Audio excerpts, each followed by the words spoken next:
আমাদের সমাজে এই সমস্যাটা বেড়েই গেছে।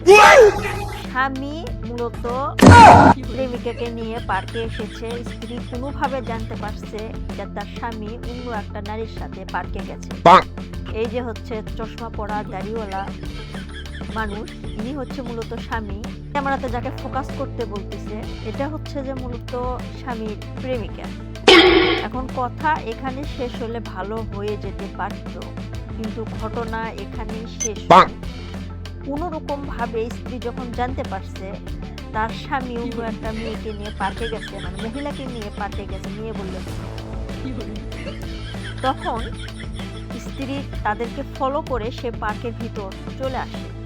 স্বামীকে যখন জিজ্ঞাসা করা হয় আপনি এটা কেন করছেন, আর বোরকা পরা ওই মহিলাটা কে, স্বামীর এক কথা, আমি ওনাকে চিনি না, 6 বছরের সংসার, এখন বলে তাকে আমি চিনি না।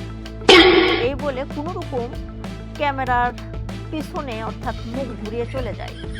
স্ত্রী বিভিন্নভাবে বোঝানোর চেষ্টা করে যে তুমি ওই মেয়েটার সাথে কথা বলো, এটা আমি জানি, এমনকি তোমাদেরকে ফলো করে আজকে এই পর্যন্ত আসছি তোমাদেরকে হাতে নাতে ধরার জন্য। কিন্তু স্ক্রিনে থাকা এই মহিলাটার ঘটনাও আমি আপনাদের বলতেছি। এখানে দেখা যায় স্বামী রাগান্বিতভাবে সে যে স্ত্রীর কাছে ক্ষমা চাইবে, ক্ষমা না চেয়ে বরং তার বিপরীত করলো। আর স্ত্রী এই মহিলাকে ক্যামেরার সামনে ফোকাস করানোর চেষ্টা করছে। তিনি বলছে, দেখেন ওই মহিলার স্বামী আছে, ওনার স্বামী পুলিশের চাকরি করে, কিন্তু মহিলার ভাষ্য মতে আমি ওর স্বামীর সাথে কথা বলি কিন্তু কখনো দেখা করিনি, আজকেই প্রথম দেখা করতে আসছি, কিন্তু ওর স্ত্রী আসে আমাদের সমস্যা করে দিচ্ছে, মানে আমাদের সাথে ভেজাল করলো।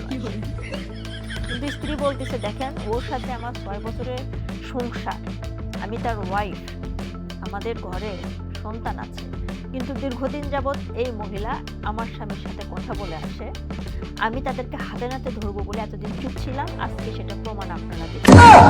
এই চলে আসছে 20 দিনে পার্কের ভিতরে আসে, তাদেরকে আমি হাতে নাতে ধরলাম।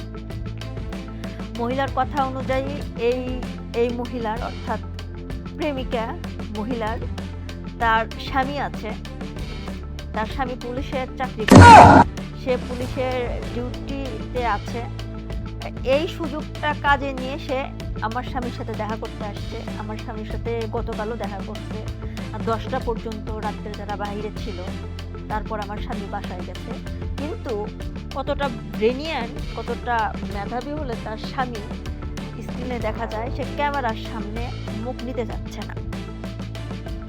তো টপিকটা ঘটেছে আজকের এই ভিডিওটা দেখে যতটুকু জানতে পারলাম আপনাদের সাথে শেয়ার করলাম। ঘটনাটা ঘটেছে সাতক্ষীরা। আপনি যদি এই চ্যানেলে নতুন হয়ে থাকেন অবশ্যই সাবস্ক্রাইব করে পাশে থাকা বেল আইকনটি বাজিয়ে দেবেন, এরকম নতুন নতুন আপডেট পাইতে। ধন্যবাদ সবাইকে।